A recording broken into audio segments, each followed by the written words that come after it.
জুলাই সনদে note of dissent বলে কিছু রাখা যাবে না বলে জানিয়েছেন এনসিপি আহ্বায়ক নাহিদ ইসলাম। আপনার এই বিষয়ে আসলে মতামত কি? আর আমরা রাজনৈতিক সংঘাতের প্রশ্ন উঠছে, রাজনৈতিক ঐক্য আসলে আমরা কতটা দেখছি বিপরীতে? দেখুন, নোট অফ ডিসেন্ট মানিটাই হলো আমি যেটা বুঝি সেটা আমি বলবো, এবং আমার গণতান্ত্রিক চর্চা, আমার অধিকার, আমার স্বাধিকার, আমার বলার বিষয়। এখন আপনি যদি হাত পা বেঁধে পুকুরে ফেলে দেন, সাঁতার কাটতে হবে, তা তো হবে না। আমি মনে করি যে আমরা যে বিষয়গুলিকে যতটা গুরুত্বপূর্ণ মনে করব এবং যেখানে আলোচনা সমালোচনার প্রয়োজন মনে করব, যেখানে আমাদের ডেভিয়েশনের কথা প্রয়োজন মনে করব, সেই জায়গাতে তো আমরা বলবোই। দেখুন, বিএনপি দেশনেত্রী বেগম খালেদা জিয়ার সময় 3 বার রাষ্ট্র চালিয়েছেন। আমরা অনেকটা এক্সপেরিয়েন্স আছে যে কোথায় কোন কাজটা কিভাবে করতে হবে।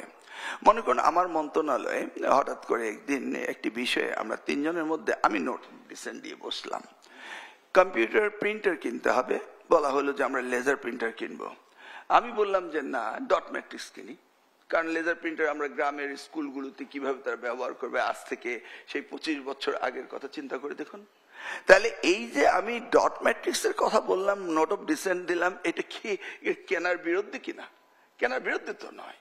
অতএব আমরা জুলাই স্পিরিটকে ধারণ করি, এবং আমরা বলেছি বহুবার যে আমাদের 31 দফা রাষ্ট্র মেরামতে সেখানে রয়েছে। আমরা গণভোটকেও চাই, কিন্তু সেই গণভোটটাকে স্পেসিফিকলি আমরা আইটেম ওয়াইজ আমরা এটাকে ডিফারেন্সিয়েট করতে চাই কতটা। আমরা বিশ্বাস করি এই স্বপ্নগুলিতেই তৈরি হবে স্বপ্নের বাংলাদেশ।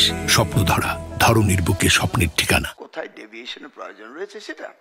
এখন এজ এ হোল যদি সকলেই মানে ঐক্যমত্যের প্রত্যেকটি প্রস্তাবই মেনে নিত, তাহলে তো ঐক্যমত্য কমিশনের এতদিন বসে চা খাওয়ার দরকার ছিল না, তো নিশ্চয়ই তা ছিল না।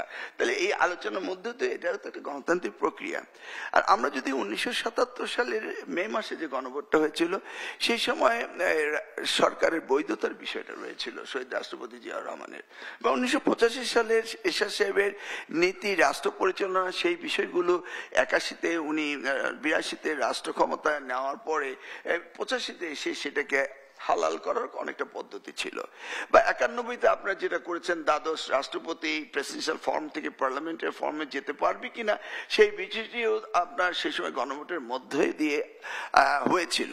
ধরুন সেই সময় 35% ভোট পড়েছিল, তার 84% হয়েছিল হ্যাঁ, আর বাকিটা হয়েছিল না। যে প্রসঙ্গ আপনারা আনলেন যে ভোটের পরিমাণটা কিরকম হতে পারে, তা হাওয়ার আমাদের এবারে গণভোট যেখানে 86 পয়েন্ট, সেখানে 26 এগ্রি করেছে, এবং মেজরিটি এবং হেভি ওয়েট যে পয়েন্টগুলো রয়েছে সেগুলো কিন্তু সকলে ঐক্যমত্যে পৌঁছেছে, এমন তো দূরে নেই। তো নির্বাচন হতে হবে, এই বিষয়টি আমি মনে করি জামাত রেটরিক যত কথাই বলুক, একদিন তারা আসবে। কারণ নির্বাচন না হলে দেশ ক্ষতিগ্রস্ত হবে, জাতি ক্ষতিগ্রস্ত হবে, এবং দলগুলি ক্ষতিগ্রস্ত হবে, এবং ফ্যাসিস্টরা বসে আছে এই ধরনের সুযোগ নেওয়ার জন্য। আমরা তো কেউ তো তাদেরকে এই সুযোগটা দিতে পারি না। সেই ক্ষেত্রে গণভোটের ব্যাপারে আমার মনে হয় সবকিছু ঐক্যমত্যে চলে আসবে, আমার এটা বিশ্বাস। এবং একই দিনে হওয়াটা সকলেই মনে করছে, মেজরিটি মনে করছে। আর আমরা গণভোটের নোট অফ ডিসেন্ট থাকার কথা ওই কারণে বলছি, এই প্যাকেজটাকে হঠাৎ করে হ্যাঁ না বলে আপনি একটা সেগ্রিগেটেড বিষয়টাকে তো আবার একটা ঝুড়িতে নিয়ে আসতে পারেন না, এখানে লারো পয়েন্ট রয়েছে। আর আমাদের দেশ তো সেই 77, 85 আর 2026 এক জায়গায় নেই।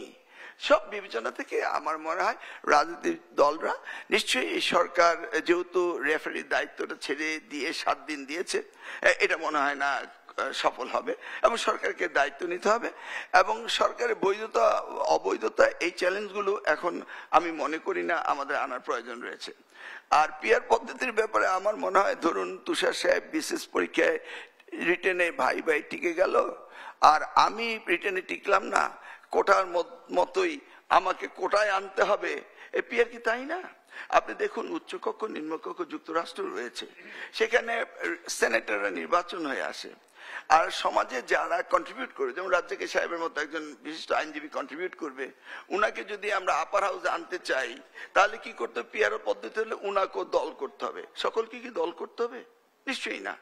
এবং এই পিয়ার পদ্ধতিতে একটা আলোচনার বিষয় রয়েছে। তবে আমরা উচ্চকক্ষ নিম্নকক্ষ আগে থেকে আমরা বলছি 31 দফায়, সেই জায়গাটা আমরা যাচ্ছি। আমি মনে করি এই যে কিছুদিন আগে একটা নতুন পার্টি হলো বাংলাদেশ জনতা মাইনরিটি পার্টি, BJMP। আচ্ছা, এই যে বাংলাদেশ জনতা মাইনরিটি পার্টি, সেখানে তো 30% রয়েছে, 13। তাহলে আপনি দেখুন এই মাইনরিটিরা ইউনাইটেড, তারা 13% ভোটের একটা হিস্সা চাইবে। তো ডেমোক্রেসি যদি এইভাবে আপনি ফ্র্যাগমেন্টেড করে ফেলেন, তাহলে মূলত কোথায় আমরা যাচ্ছি? সেটা আমরা নেপালের উদাহরণ দেখিনি? তা এই যে পিয়ার পদ্ধতির যেটা সফলতা ব্যর্থতা রয়েছে, সব মিলিয়ে আমাদের এখন প্রয়োজন আগে একটি সুষ্ঠু নির্বাচনের মধ্যে, যে কারণে আজকে দেশে এই দুরবস্থা, সেই জায়গাটিতে আমরা যাই এবং গণভোটে সকলে ঐক্যমত্য হয়েছে এবং মেজরিটি হয়েছে একই দিনে।